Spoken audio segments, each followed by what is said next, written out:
So my dear friends, जैसे मैंने पहला टॉपिक जो MCO 5 जो है आपका financial accounting and cost accounting जो MCO 5, इसमें जो अकाउंटिंग फाइनेंशियल और कॉस्ट अकाउंटिंग दोनों का पार्ट है जो एमकॉम का जो एमकॉम।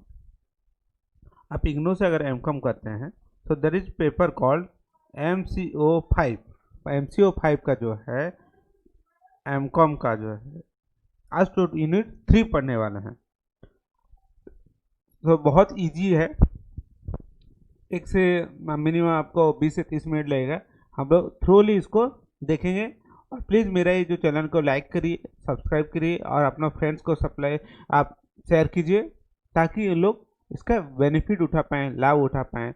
आप अगर रियली आपको दोस्त लोग को मदद करना चाहते हो, प्लीज़ डू हेल्प देम। और देखिए आप आप जो का कमेंट्स और लाइक जो करते हैं, इससे मैं मोटिवेट होता हूँ और मेरे को अच्छा लगता है आपके लिए मदद करूँ।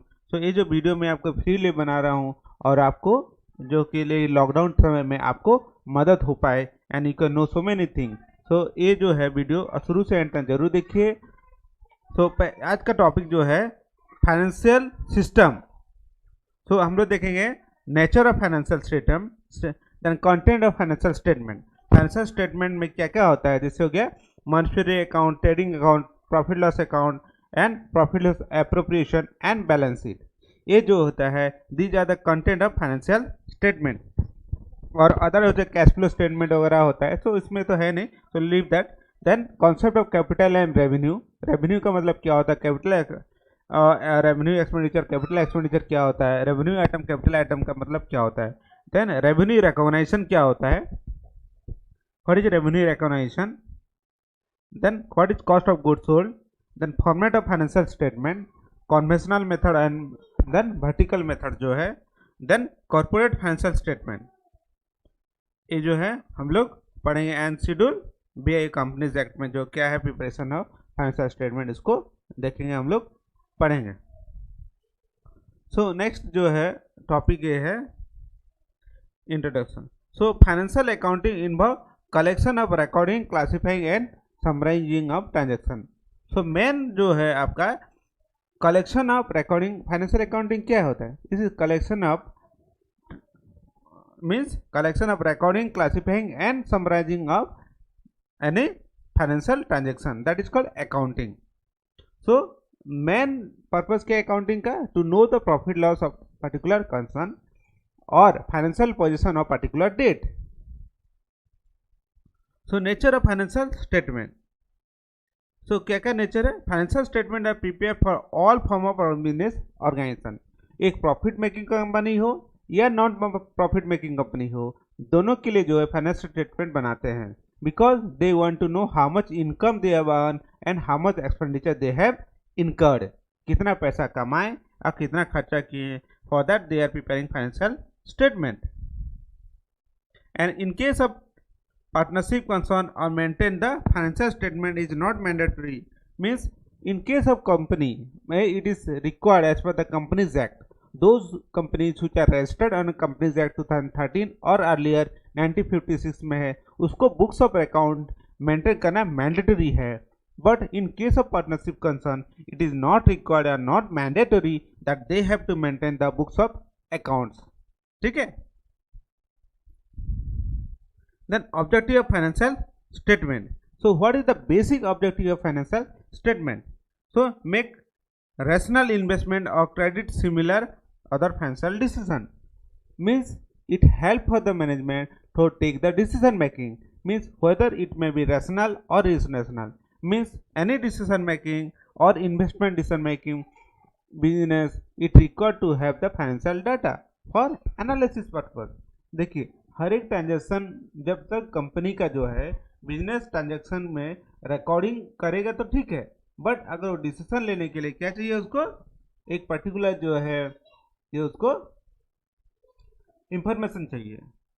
Next, estimate the future cash inflow and outflow and bankruptcy risk assessment, means आपका फ्यूचर में क्या होगा, what will be your future inflow और आउटफ्लो, कितना पैसा आएगा कितना जाएगा, आप एस्टिमेट करते हो। So through the it financial statement help for estimation of future inflow and outflow, और bankruptcy.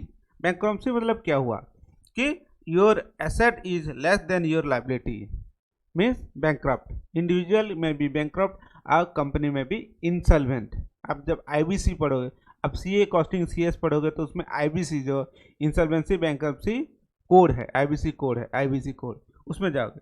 So that is for to know the financial position particular organisation and future inflow outflow of cash, or secondly for know the bankruptcy risk assessment. Then ascertain the net asset value और net worth। Particular company का जो है net worth क्या है, कितना asset क्या है, उसको एसेटन करने के लिए। Then collective bargaining decision relating to wages, working condition और job security. Basically who are the user of financial information, all the stakeholder। जैसे मैंने बताया था एम्प्लॉई, इन्वेस्टर और मे बी क्रेडिटर और डेटर। मेरा पहला क्लास में मैंने इसको डिटेल में समझाया है, who are the stakeholder and what they want. मैंने ऑलरेडी वीडियो बनाया, नहीं बनाया तो आप देख लीजिए मेरा पहला वीडियो, उसके बाद इसको देखिएगा तो और अच्छा से क्लियर में समझ आएगा। So it help for the proper decision. मतलब क्या होता है, देखिए मैनेजमेंट और लेबर का यूनियन के बीच में नेगोशिएशन होता है वेजेस फिक्सिंग का टाइम में। तो बेटर डिसीजन मेकिंग जो है वेजेस फिक्सिंग करने के लिए आपको फाइनेंशियल डाटा हेल्प करता है। Then to make assessment of economy and financial decision. Suppose company want to sell their business, और एक नया बिजनेस को एक्वायर करना जा रहा है। So in that case they want the financial data for decision making और ascertainment of financial position। Then inform appropriate taxation or subsidiary और policy regulatory ये। So appropriate taxation policy होना चाहिए उसको implement करने के लिए, और subsidiary policy, regulation policy और employee policy में employee के लिए जो है नया policy बनाए। Means generally you can say for policy making it need to have the financial data। So these are the some of the objective of financial statement। Why do you need to prepare the financial statement?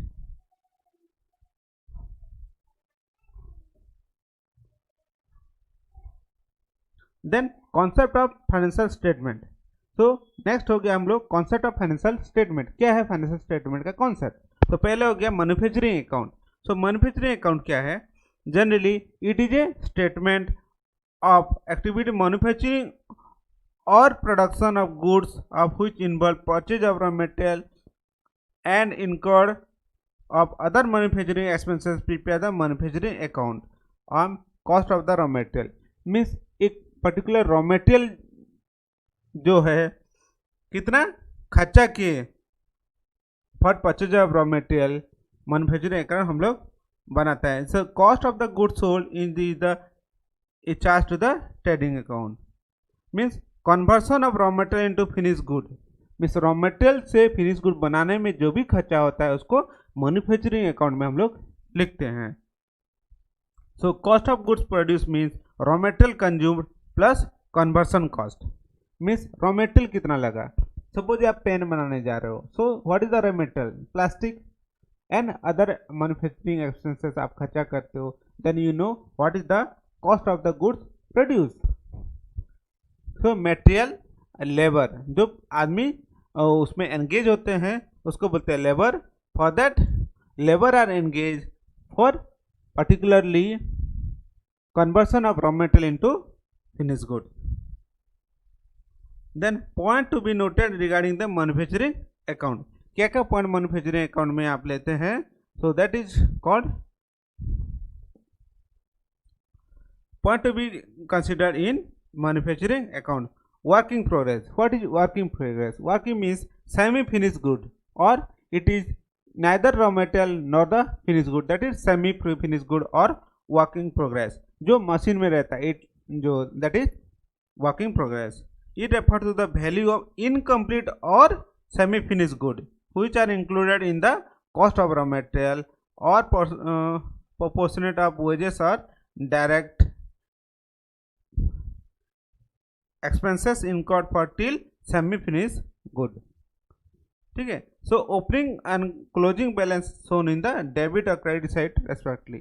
Opening balance जो है working progress का और closing balance में work in progress का debit और credit side में respective show होता है। Then raw material consume, what is raw material consumption? Raw material consumption means opening कितना था, परचेज कितना किए और आपका क्लोजिंग स्टॉक कितना हुआ, दैट इज डिफरेंस करना है तो रॉ मटेरियल कंजम्पशन निकल जाए।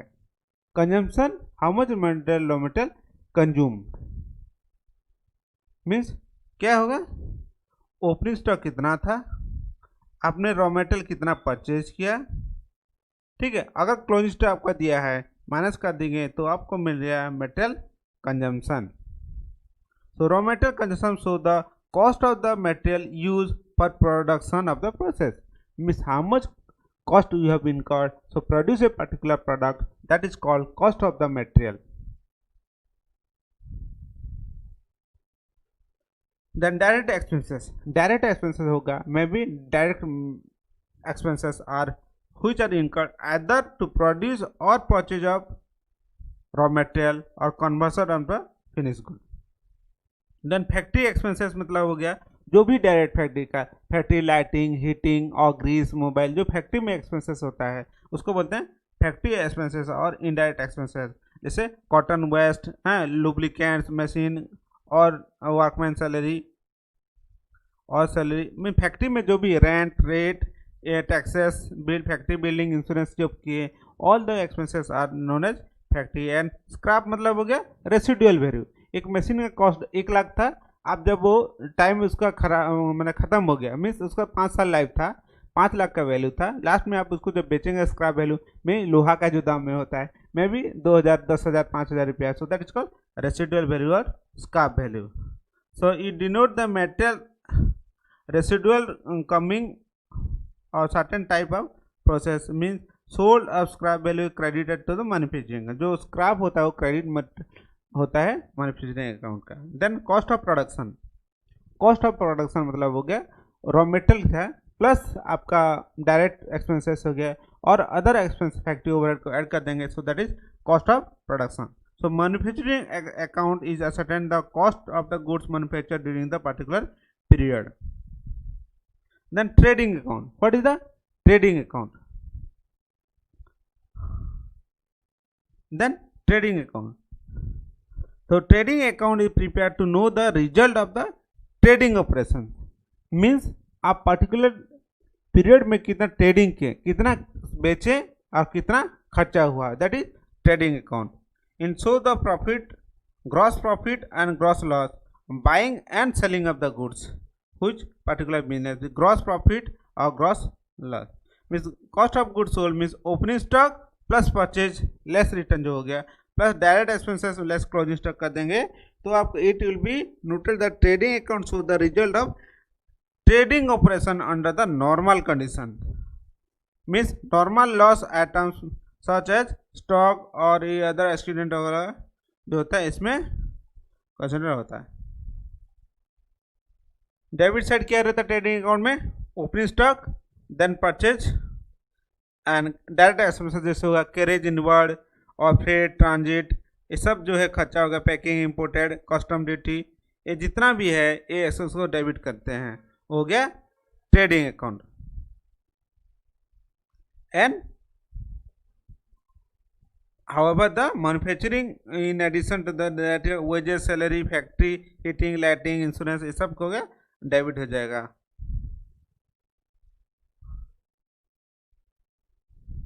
देन फंक्शन ऑफ अकाउंटिंग ये हो गया। Then analysis of credit side of the trading account, sales रहता है और नॉर्मल और लॉस और क्लोजिंग स्टॉक ये क्रेडिट साइड में रहता है।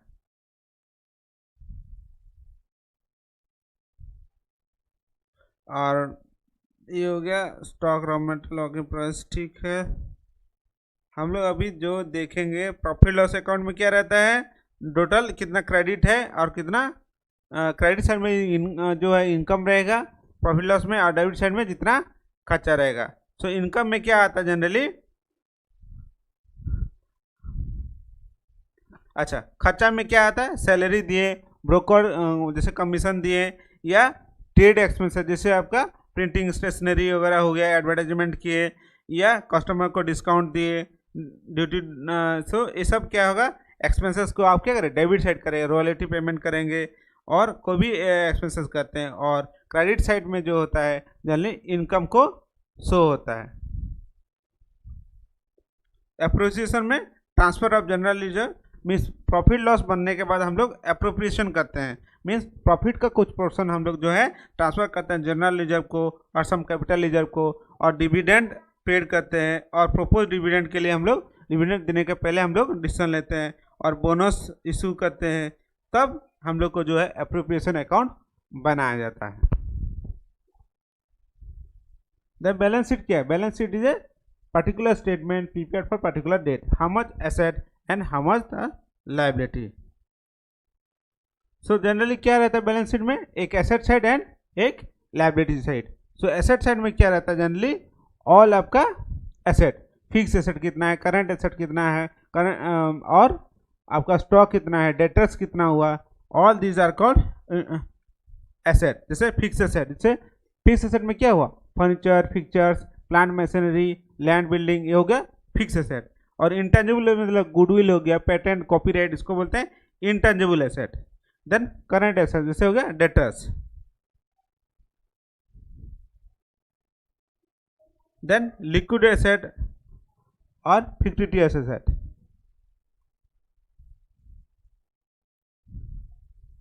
देन वेस्टिंग एसेट और कंटीजेंट एसेट, ये हो गया आपका एसेट साइड में होता है, जो which is shown in the asset side. Liquid asset में से which is easily converted into cash, any asset which is easily converted into cash, that is liquid asset. Then fictitious asset, these are the non-existing or worthless item which are presented in a written up loss account, इनका cost incurred for past which cannot be recovered in future।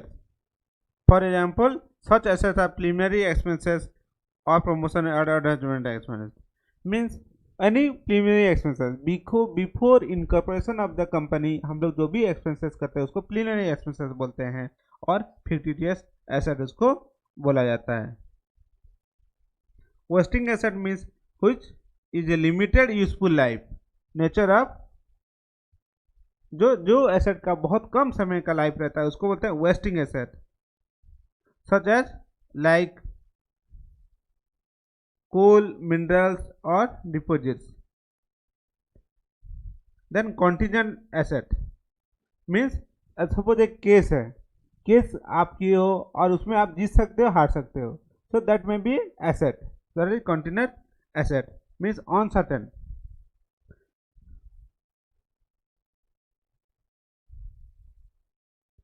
Then liability side में, liability क्या है पहले में, contingent liability मतलब आपका कोई case हार जाओगे तो आपको पेमेंट देना पड़ेगा, that is contingent liability. Then concept of capital and revenue expenditure.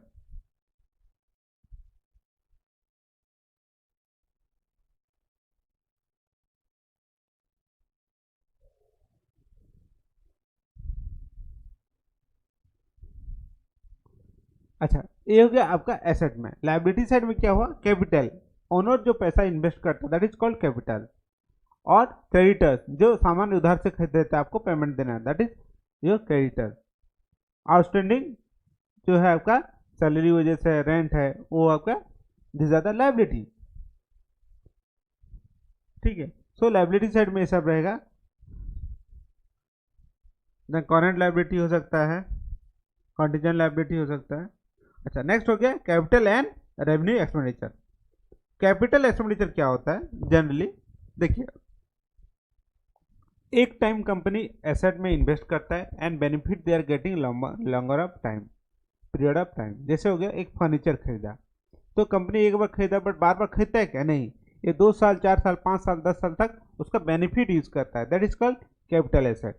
और कोई मेजर रिपेयर किया, एक एसेट है उसको रिपेयर किया, अल्टरेशन किया, मॉडिफिकेशन किया, जो भी कैपिटल एसेट में किया that is called capital expenditure, ठीक है। और रेवेन्यू एक्सपेंडिचर मतलब those expenditure which are incurred by the company for running purpose. जैसे हो गया आपका रेंट, इलेक्ट्रिसिटी, ठीक है, printing stationery, all these are recurring in nature, means बार बार आप इनकर करते हो, not a single time. You are incurring, or business is incurring the expenditure on regular basis, that is called revenue expenditure. So revenue expenditure मतलब हो गया which benefit of the expenditure which are not likely available for more than 1 year. और जिसका benefit more than 1 year तक benefit ले सकते हैं उसको बोलते हैं कैपिटल एक्सपेंडिचर. ठीक है. तो expenditure incurred for day to day conduct of the business और वेजेस एंड सैलरी और पोस्टल स्टेशनरी. ठीक है, जैसे आपको मैंने बताया था, buying of resale of raw material, ये सब हो गया. Depreciation of the asset, legal charges, इसको बोलते हैं revenue expenditure. Then deferred expenditure क्या हुआ? एक कैपिटल एक्सपेंडिचर हुआ मैंने समझाया, एक revenue expenditure. The deferred revenue expenditure means which are normally treated as revenue but not usually और have the benefit for longer period of time. Means revenue expenditure तो है बट बेनिफिट आप more than 1 year के लिए लेके जा रहे हो, you are getting that is called deferred revenue expenditure. जैसे expenditure incurred for advertisement compensation for new product, नया प्रोडक्ट लॉन्च करने जा रहे हो तो आप एडवर्टाइजमेंट में खर्चा करते हो, तो that is called deferred revenue expenditure. Then expenditure incurred for the formation of the company, जिसको बोलते हैं preliminary expenses, so that is called revenue deferred revenue expenditure. or commission broker underwriting paid for incurred for the issue of shares. then cost of shifting of plant machinery, एक plant machinery एक जगह से दूसरे जगह shift कर रहे हो तो उसको बोलते हैं deferred revenue expenditure. ठीक है.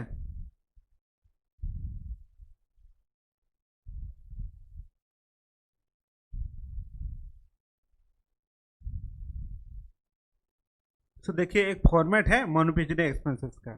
तो मैंने आपको पहले बताया था, देखिए मैन्युफैक्चरिंग एक्सपेंस का format for particular year ender match कर रहे हो तो जनरली क्रेडिट साइड में क्या रहता है? Closing stock, working progress, scrap कितना बेचे, कॉस्ट ऑफ गुड्स सोल्ड और ट्रांसफर टू ट्रेडिंग अकाउंट. ये डिफरेंस है. Opening of working progress, raw material कितना कंज्यूम किए, opening stock plus purchase less closing stock कर देंगे तो मटेरियल कंज्यूम निकल जाएगा. और उसके बाद जो है डायरेक्ट एक्सपेंसेस जो है वेजेस कितना किए, कैरेज और फ्रेट, और फिर फैक्ट्री एक्सपेंसेस, ये आपका डेबिट साइड हो गया और ये क्रेडिट साइड. सो जितना खर्चा होगा आप इस साइड में लिखोगे और जितना इनकम होगा आप इस साइड में लिखोगे. एक्सपेंडिचर इधर लिएगा और इनकम इधर रहेगा. जनरली इनकम नहीं, इसको आप बोलते हैं वर्किंग प्रोग्रेस और स्क्रैप और सेल. ठीक है. और डिफरेंस जो है आपका ये और इसका डिफरेंस जो लेगा ये ट्रेडिंग अकाउंट को ट्रांसफर होगा. जनरली ट्रेडिंग अकाउंट का फॉर्मेट इधर है, ओपनिंग स्टॉक का फिनिश गुड कितना था, और ये मैन्युफैक्चरिंग एक्सपेंसेस हो गया, परचेज ऑफ डायरेक्ट एक्सपेंसेस आपने खर्चा किया, पावर जो भी है इलेक्ट्रिसिटी कंजम्पशन कर दी, और यह सेल्स रिटर्न हो जाएगा. और एबनॉर्मल लॉस हो गया, लॉस बाय फायर एक्सीडेंट वगैरह जितना है उसको क्रेडिट साइड में ले लीजिएगा, लॉस मतलब इनकम हुआ. और क्लोजिंग स्टॉक हो गया, और ग्रॉस जो है डिफरेंस जो है डेबिट माइनस क्रेडिट कर देंगे तो लॉस और प्रॉफिट हो जाएगा. और ये बैलेंसिंग फिगर. ठीक है. प्रॉफिट लॉस अकाउंट में ये हो गया, जैसे आपको बोला था, जो ट्रेडिंग अकाउंट का जो है इधर डेबिट साइड में जो है एक्सपेंसेस लिखेंगे खर्चा, और इधर इनकम लिखेंगे. जैसे रेंट रिसीव किए, डिविडेंड रिसीव किए, और कुछ भी आप जो रिसीव करते हैं, ये expenses, salary, wages, postage, audit fee, ये सब क्या है? खर्चा है. Legal expenses, depreciation. और इनकम क्या है? Dividend receive, discount receive, duty drawback, insurance, bad डेप्ट, ये सब क्या है? इनकम है. तो ये हो गया क्रेडिट साइड में. और सेलिंग डिस्ट्रीब्यूशन, ये एडमिनिस्ट्रेटिव. सेलिंग में सेलिंग, ब्रोकर, सैलरी और एडवर्टाइजमेंट, प्रमोशंस, बैड डेप्ट, जितना भी डेप्रिसिएशन ऑफ व्हीकल, ये सब क्या होगा? खर्चा है. और फाइनेंशियल में अकाउंट डिस्काउंट वगैरह जो है ये सब खर्चा है. और डिफरेंस जो है नॉर्मल एबनॉर्मल लॉस होगा तो इधर होगा. तो डिफरेंस जो आ गया आपका प्रॉफिट और लॉस होगा. ये एप्रोप्रिएशन अकाउंट में जैसे आपको बताया था, प्रॉफिट लॉस अकाउंट में कितना आया, और ड्राइंग वगैरह इधर करेंगे, और इधर प्रॉफिट लॉस का नेट लॉस होगा तो इधर होगा, और पार्टनर्स कैपिटल, सैलरी, ये सब एप्रोप्रिएशन. अब बैलेंस शीट तो मैंने आपको बताया था बहुत ईजी है. बैलेंस शीट जो है एसेट है, goodwill, land, building, plant, motor vehicle, current asset हो गया, फिर टीटीएस एसेट. और कैपिटल, लॉन्ग टर्म लायबिलिटी, और करंट लाइबिलिटी जो bills payables under creditors bank overdraft वगैरह ये है लाइबिलिटी। इधर साइड हो गया, इधर हो गया लाइबिलिटी और इधर हो गया एसेट। तो total asset is equal to total liability होना चाहिए। सो ये बेसिक जो है कि है यूनिट 3 का जो है मैंने आपको करा दिया हूँ। ठीक है, सो यूनिट 3 का ये पहला वीडियो है। So my dear friends, please like and subscribe my video so that I can be motivated and help the your friends. आपका दोस्तों को मदद कीजिए, इसको शेयर कीजिए और ज़्यादा से ज़्यादा लाइक कीजिए और कमेंट कीजिए। Thank you very much friends.